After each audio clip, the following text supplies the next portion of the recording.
에베소서는 바울이 에베소에 있는 성도들에게 쓴 편지입니다. 당시 에베소는 서아시아 지역에 위치한 항구 도시로 상업이 발달했다고 합니다. 상업이 발달했기 때문에 매우 풍요로운 도시였지요. 무려 25,000명이 한꺼번에 이렇게 수용할 수 있는 대극장이 있었고, 음악당, 경기장, 체육관, 목욕탕, 2000년이 지난 지금도 이런 곳들이 아직 유적지로 많이 남아있다고 합니다. 그래서 그 유적지를 통해 에베소 그 지역이 얼마나 풍요로운 도시였는지, 또 사치가 얼마나 심했는지 짐작할 수 있다고 합니다. 종교적으로는 제7대 불가사의가 있는데, 그 불가사의 중 하나인 아데미 여신상이 이 에베소 지역에 있었습니다. 아데미 여신상이 세워진 그 신전이 얼마나 컸는지 기둥만 무려 120개였다고 할 정도로 신전의 크기는 매우 컸다고 합니다. 이러한 문화적, 종교적 영향에 살고 있었던 에베소 교회 사람들, 바울이 전한 복음을 듣고 바울이 전한 복음을 들었을 뿐만 아니라 변화되었고, 하나님 안에서 성도로 구별되어 이제는 자신의 신념이나 자신의 생각이 아닌 하나님을 믿는 신실한 믿음의 사람으로 살아가고 있었습니다. 바울이 예수 그리스도의 제자로 이렇게 성장하는 이 에베소 성도들을 바라보면서 그 마음이 얼마나 기뻤겠습니까? 이 편직을, 지금 우리가 읽고 있는 이 편직을 서두만 보더라도 바울의 마음이 얼마나 기쁨 가운데 있는지, 또 에베소 교회 성도들을 얼마나 사랑하는지 우리가 그 마음을 느낄 수 있습니다. 바울은 이러한 기쁨 속에서 사랑의 마음을 가지고 에베소 교인들을 위해서 계속적으로 중보기도 하며 그들의 믿음이 성장되기를, 성숙되기를 돕고 있는 것입니다. 에베소 교인들을 향한 바울의 중보기도가 무엇인지 우리 17절 말씀을 다시 읽어보도록 하겠습니다. 에베소서 1장 17절 말씀 함께 읽겠습니다. 우리 주 예수 그리스도의 하나님 영광의 아버지께서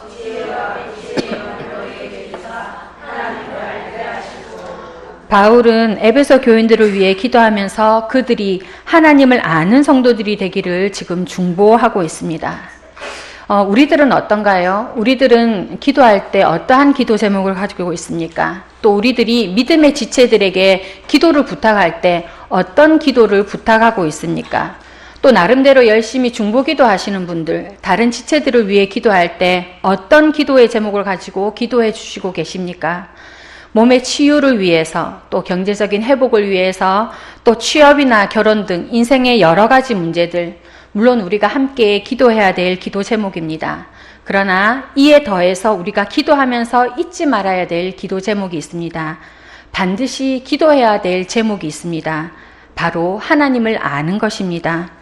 창조주 하나님을 믿으면서 이 세상의 권세자로서의 그 하나님을 믿으면서 우리의 인생길을 살아가면서 우리에게 필요한 기도 제목, 바로 하나님을 아는 것입니다. 오늘 바울은 바로 이것을 위해 기도하고 있는데요. 하나님을 알게 하옵소서, 이것이 바로 기도 제목인 것입니다. 하나님을 알게 하옵소서, 여기서 안다라는 것은 그냥 대충 아는 것이 아니라 철저하게 아는 것, 정확하게 아는 것, 명확하게 아는 것, 온전히 아는 것을 뜻하는 단어입니다. 하나님을 알 때 대충 아는 것이 아니라 철저하게 아는 것, 명확하게 아는 것, 좀 더 깊이 있게 아는 것, 바르게 아는 것입니다. 하나님을 제대로 알아야, 또 깊이 있게 알아야, 그래야 하나님을 향한 신앙의 마음을 온전히 담을 수 있고 온전한 예배자가 될 수 있기 때문입니다. 2000년 당시, 그 당시를 한번 생각해 보십시오. 얼마나 우상 숭배가 가득했습니까? 또 로마의 황제를 신으로 모셔야 했던 그런 정치적 상황 속에서 에베소 교인들은 하나님을 온전히 믿어야 했고, 또 예수 그리스도의 제자로서 예수 그리스도를 온전히 따라야 했습니다. 그러기 위해서는 하나님이 어떠한 분이신지 깊이 있게 경험하지 않으면 신앙생활이 무뎌지기 쉬운 그러한 상황이었습니다. 사회생활에 어려움이 있었고 승진의 걸림돌이 되고 자신의 안위가 어떻게 될지 모르는 위험 속에서 그들은 결코 하나님을 대충 믿을 수가 없었던 것입니다. 게다가 당시 사회는 철학이 발달했던 문화였기 때문에, 또 인간의 논리가 발달했던 그런 문화였기 때문에 그와 같은 시대 속에서 에베소 교인들은 창조주 하나님, 또 구원자 예수 그리스도, 내주하셔서 역사하시는 성령님에 대해서 증거하는 증인의 삶을 살아야 되기 때문에 그들은 하나님을 더 깊이, 더 온전히, 더 명확하게 알아야 했던 것입니다. 그래서 바울은 지금 에베소 교회의 교인들을 위해서 기도하면서 하나님을 알게 해달라고, 철저하게 알게 해달라고, 하나님을 더 깊이 알게 해달라고, 더 깊이 있게 경험해 해달라고 기도하고 있는 것입니다. 하나님을 정확하게 아는 것, 철저하게 아는 것, 깊이 있게 경험하는 것, 이것이 또한 우리 모두의 기도 제목이 되어야 될 것입니다. 그러면 어떻게 우리가 하나님을 알 수 있습니까? 먼저는 성경을 통해서입니다. 나의 경험이나 나의 지식, 그것으로 판단되는 하나님을 우리가 믿는 것이 아니라 하나님 자신으로부터 오는 지혜와 계시의 영이신 성령님의 그 역사 속에서 하나님을 우리가 아는 것입니다. 하나님은 하나님 그분 자신을 인식할 수 있도록 우리에게 성경을 주셨습니다. 그분 자신을 인식할 수 있는 확실한 표준으로서 우리에게 말씀을 주셨습니다. 예를 들어 볼게요. 어떤 자매와 어떤 형제가 있습니다. 근데 그 자매와 형제가 서로 다른 교회에 다녀요. 같은 교회에 다니는 사람들이 아니기 때문에 서로 다른 이제 집사님들을 통해서 이야기를 듣습니다. 어느 교회에 다닌다, 청년의 활동은 어떻게 한다, 또 교회에서 평판은 이렇다.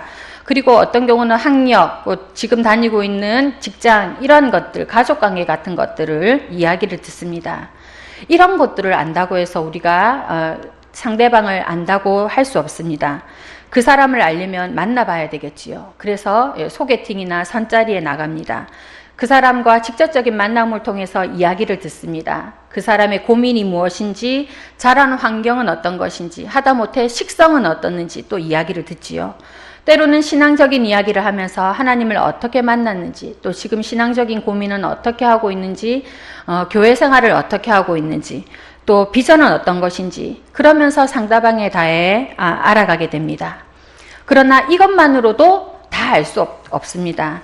아무리 연애 기간이 길다 해도 결혼해서 함께 살지 않으면 그 사람의 진면목을 알 수 없는 것입니다. 우리들도 하나님을 아는 것이 그런 것입니다. 하나님을 알 수 있는 것, 더 이상 소개를 통해서, 대충의 정보를 통해서만 우리가 하나님을 알 수 있는 것이 아닙니다. 무슨 말입니까? 목회자들의 설교를 통해서만, 또 다른 사람들의 간증을 통해서만 우리가 듣는 하나님, 그 하나님으로 우리가 하나님을 다 알 수 없다는 것입니다. 한계가 있다는 것입니다. 그러므로 우리들은 스스로 우리가 직접 말씀을 읽어야 한다는 것입니다. 설교 시간에만 만나는 하나님이 아니라, 어떤 사람을 만나 그 사람의 간증을 듣고 깨닫는 그 하나님이 아니라, 평소 성경 묵상을 통해서, 또 성경 읽기나 또 성경을 직접 필사, 성경을 쓰는 것들을 통해서 우리 스스로 하나님, 계시하시는 하나님, 말씀하시는 하나님, 밝히 깨닫게 하시는 하나님을 우리가 알아가야 되는 것입니다. 하나님과 친밀해지는 또 다른 방법, 여러분들이 짐작하시겠지만 기도인 것입니다. 우리는 기도가 하나님과의 대화라는 것을 잘 알고 있습니다. 성도 여러분, 한번 생각해 보십시오. 신이신 하나님과 이 세상의 주관자이신 그 하나님과 우리가 대화할 수 있다. 우리가 친밀하게 만날 수 있다. 그것이 얼마나 놀라운 것입니까? 얼마나 떨리는 기쁨입니까? 우리가 이것을 알고 있다면 우리가 기도의 자리에 나와 하나님의 이름을 불러야 되는 것입니다. 하나님을 만나야 되는 것입니다. 하나님께 의탁하고 하나님의 음성을 또한 들어야 되는 것입니다. 기도의 자리에 나와 때로는 속 울음 울 때도 있고, 때로는 읊조림으로 고백할 수도 있고, 때로는 울부짖을 수도 있고, 때로는 잠잠한 가운데서 우리가 하나님을 그렇게 깨달아야 되는 것입니다. 기도 가운데 하나님의 뜻을, 그분의 통치하심을 우리가 깨달을 수 있는 것입니다. 이것이 바로 하나님을 알아가는 방법입니다. 인격적인 하나님, 그분은 우리와 교제하기를 원하십니다. 그분은 우리와 만나기를 원하십니다. 하나님, 그분은 우리에게 하나님 자신이 어떤 분인지 알려주시기를 원하십니다. 왜 그렇습니까? 하나님이 어떠한 분인지 우리가 제대로 알아야, 정확하게 알아야, 하나님을 경험해야 우리가 믿음 생활을 온전히 할 수 있기 때문입니다. 우리가 하나님이 어떤 분인지 제대로 알아야 이 세상을 또한 온전히 이길 수 있기 때문입니다. 우리가 하나님이 어떤 분인지 더 깊이 알아야 하나님께 제대로 된 영광을 돌릴 수 있기 때문입니다. 하나님은 우리의 믿음 생활이 여기에서 멈춰지지 않기를 원하십니다. 하나님은 우리가 하나님을 아는 것에 더 깊어지기를 원하고 우리가 더 성숙하고 성장되기를 원하십니다. 에베소서 4장 13절 말씀처럼 하나님은 우리가 하나님의 아들, 그분을 믿는 것과 아는 것의 하나가 될 뿐만 아니라 온전한 사람이 되어서 그리스도의 장성한 분량이 충만한 데 이르기까지를 원하시는 그 마음을 하나님은 갖고 계시는 것입니다. 에베소 교회는 믿음이 약한 교회가 아니었습니다. 하나님을 향한 사랑도 부족한 교회가 아니었습니다. 15절과 16절 말씀을 계속 읽어보시면 바울이 하나님께 감사할 만큼 또 마음에 흡족할 만큼 에베소 교회는 지금 그렇게 믿음이 성장하고 있고 사랑이 있는 교회였습니다. 그러나 그럼에도 불구하고 바울은 계속해서 이 에베소 교회가 하나님의 사랑을 알아가도록 더 성장하기를, 더 성숙하기를 계속적으로 기도하고 있습니다. 계속해서 성령의 역사하심을 구하고 있습니다. 더욱 하나님의 능력을 알도록, 더욱 그리스도의 권능을 알도록 기도하고 있습니다. 주님을 아는 것과 믿는 것의 하나가 되기를, 온전한 믿음의 사람이 되기를, 장성한 분량이 충만한 데까지 이르기를 그렇게 기도하고 있습니다. 왜 그렇습니까? 교제가 끊어지면, 잠시 하나님 아는 것을 멈춰지면 교만해지기 때문입니다. 잠시라도 하나님과의 교제, 또 하나님 아는 것을 멈춰버리면 하나님을 잊어버리게 되기 때문입니다. 참다운 그리스도인이 되기 어렵기 때문입니다. 금방 혼돈에 휩싸이기 때문입니다. 교만해지기 때문입니다. 무엇보다도 나 자신이 누구인지 그 정체성을 잃어버리기 때문입니다. 그렇기 때문에 우리는 하나님을 알아가는 것에 소홀히 해서는 안 됩니다. 그렇기 때문에 우리는 계속적으로 자라가야 되는 것입니다. 요한계시록 3장에 보면 라오디게아 교인들이 있습니다. 그들은 자신이 부자이며 부족한 것이 없다고 생각했었습니다. 아마 물질적으로도 부자이고 또 신앙적으로도 이만하면 됐다, 그렇게 스스로 생각했던 것 같습니다. 그러나 우리 주님은 그 라오디게아 교인들을 책망하셨는데요. 하나님께서 라오디게아 교인들을 어떻게 책망했는지 우리 말씀을 통해서 한번 찾아보도록 하겠습니다. 요한계시록 3장 한번 보시도록 하겠습니다.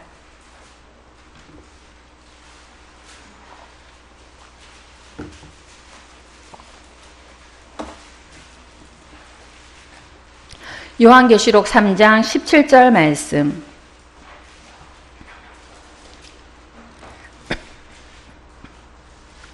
함께 읽겠습니다.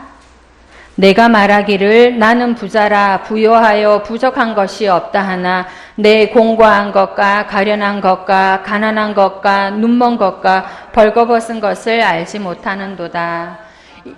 이 라오디게아 교회는 위치한 곳, 이 지역 자체가 위치한 곳이 오늘날로 치면 대전이라고 생각하시면 될 것 같아요. 그러니까 여러 지역이 교차하여 만나는 지점에 이 라오디게아 지역이 있었고 거기에 이제 교인들이 있었습니다. 그렇기 때문에 여러 지역이 교차하다 보니까 상업이 많이 발달했고 또 은행업이 많이 발달했다고 하는데요. 그러다가 보니까 사람들이 별로 부족함을 느끼지 못했다고 합니다. 이 도시에 세워진, 풍요로운 지역에 세워진 이 라오디게아 교회 역시 일상으로부터 오는 그 윤택함, 거기에 자신이 있었습니다.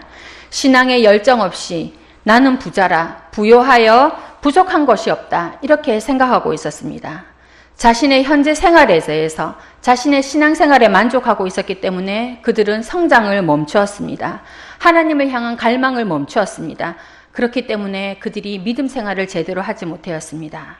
결국 이 라오디게아 교회, 하나님 앞에 책망받으면서 차지도 덥지도 않다라는 그러한 책망을 또한 듣게 되는 것입니다. 주님을 믿고 주님의 참된 증인이 되어야 할 이 신앙인들이 제대로 신앙인의 모습을 갖추지 못한 그런 애매한 모습을 이 라오디게아 교인들은 가지고 있었던 것입니다. 음부의 권세를 이기며 이 시대의 풍조를 거스리는 영적 투쟁을 해야 되는데 스스로 만족감에 빠져 그렇게 싸우기를 멈추었던 것입니다. 하나님을 알아가기를 멈추어 버린 것입니다. 그래서 하나님은 라오디게아 교인들을 책망하시며 자신들의 영적 상태를 깨닫고 다시 하나님을 붙들기를 원했습니다. 공고하고 가련한 모습에서 돌아서기를 원하셨던 것입니다. 물질로 자신을 만족하는 그런 어리석은 삶이 아니라 권능의 하나님으로부터 오는 영원하고 온전한 풍성한 삶을 누리기를 하나님은 원하셨던 것입니다. 이러한 마음은 바울 역시 마찬가지입니다. 바울은 에베소 교회가 그 믿음이, 그 사랑이 멈추지 않기를 원하고 계속적으로 하나님을 알아가기를 그렇게 바랬습니다. 자라기를 멈추지 않기 위해, 또 지금의 생활에 만족하지 않기 위해, 하나님의 전신갑주를 입고 악의 영들을 상대하기 위해, 암담한 현실과 자신의 한계를 넘기 위해 에베소 교회에게 필요한 것, 바로 하나님을 알되 더 깊이 아는 것, 더 철저하게 아는 것입니다. 그러면 하나님을 알되 어떤 하나님을 아는 것입니까? 우리 에베소서 1장 18절에서 19절 말씀을 읽어보도록 하겠습니다.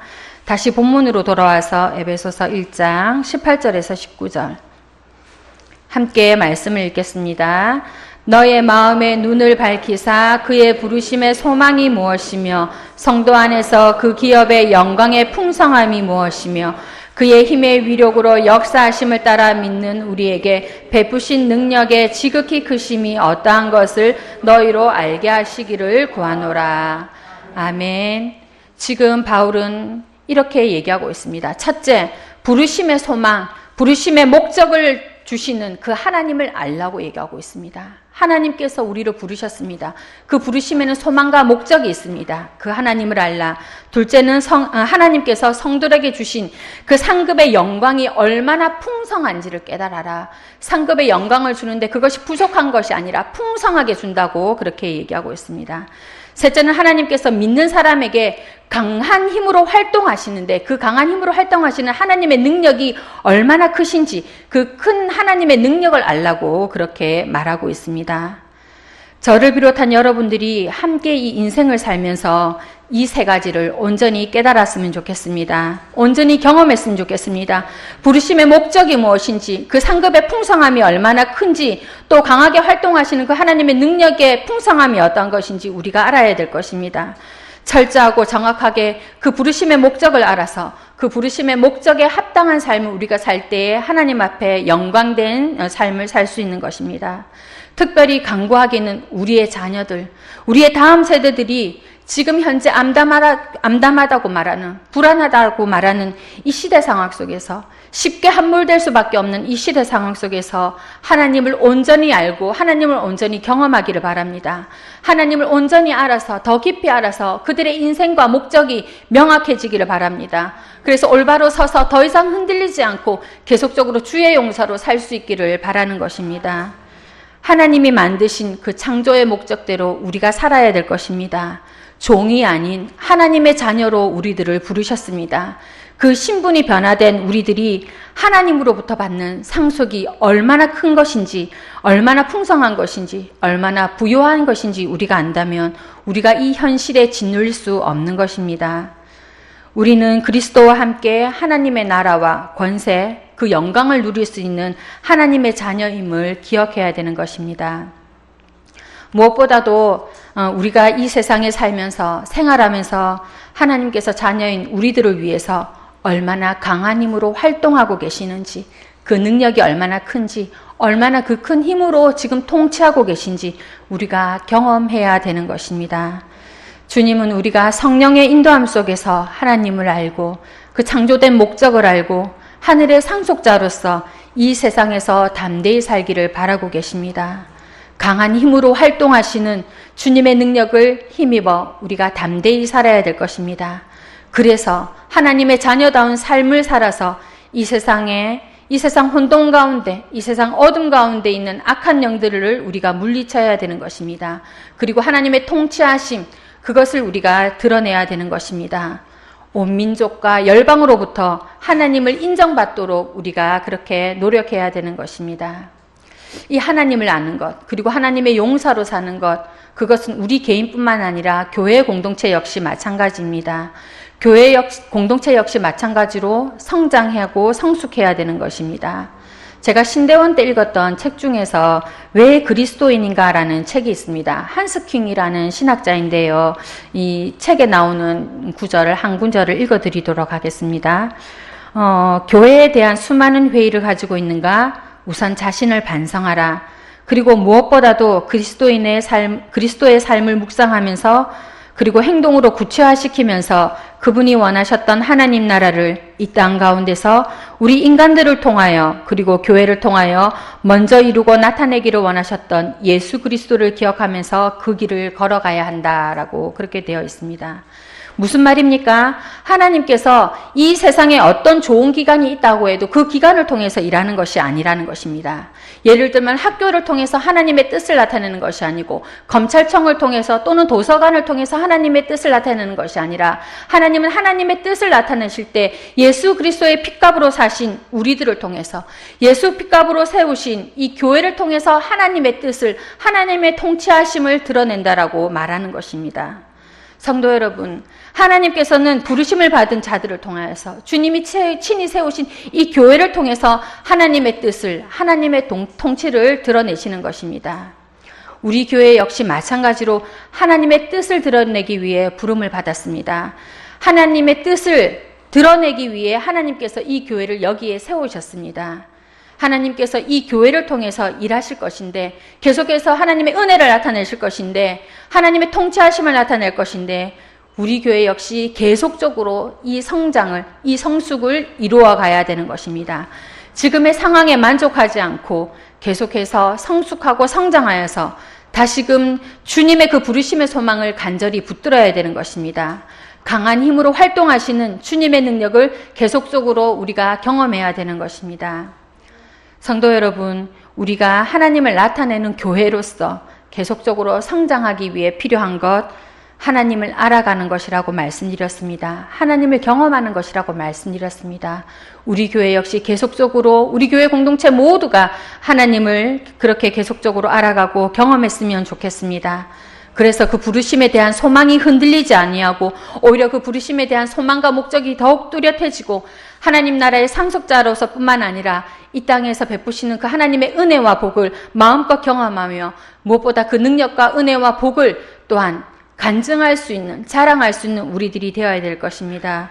무엇보다도 우리 자신뿐만 아니라 우리 교회 역시 마찬가지로 또 우리의 가정과 우리의 사업터가 하나님의 영광을 드러낼 수 있도록 계속적으로 그 성장과 성숙을 멈추지 않았으면 좋겠습니다.